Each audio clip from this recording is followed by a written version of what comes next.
navire soit arrivé ou non, ce n'était pas le but.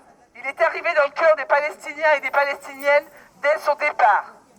Ce navire a permis de porter des voix retentissantes qui sont aussi les nôtres et qui ont obligé les médias internationaux à parler du génocide en cours vécu par les habitants de Gaza au quotidien. Cette nuit, le bateau a été arraisonné par l'armée israélienne et les passagers et passagères ont été arrêtés.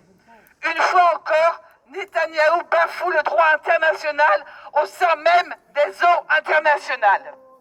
Le gouvernement israélien ne se cache plus tellement. Il est sûr de son impunité sur la scène internationale.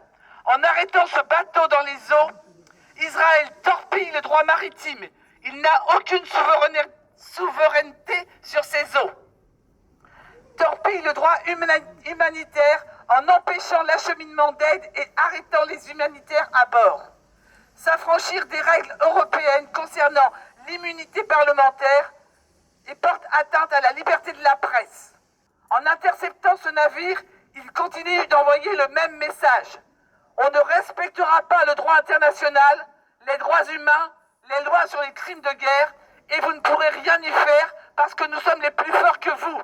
Eh bien non, non, ça suffit.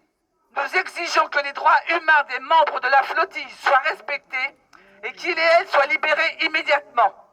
Que l'aide humanitaire entre à Gaza et que la guerre du génocide cesse. Face à l'inaction du gouvernement français pour faire cesser les massacres, les mobilisations de la société civile en France et dans le monde sont l'une des seules possibilités de lutter contre l'impunité d'Israël et de ne pas voir le peuple palestinien disparaître sous les yeux du monde entier. Il y a urgence à voir appliquer le droit international en Cisjordanie et à Gaza.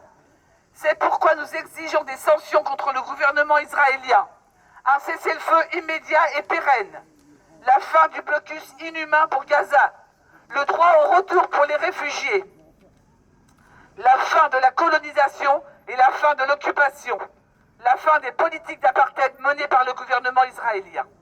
La France doit prendre ses responsabilités et cesser tous ses liens avec ce gouvernement génocidaire.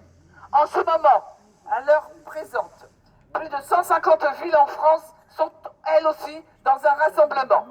Sans oublier les rassemblements à Montréal au Québec à l'instant, à Genève, à Bâle,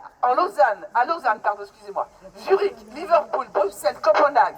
Dans le monde entier, à l'heure actuelle, il y a des manifestations. Personne jamais ne pourra dire qu'il ne savait pas.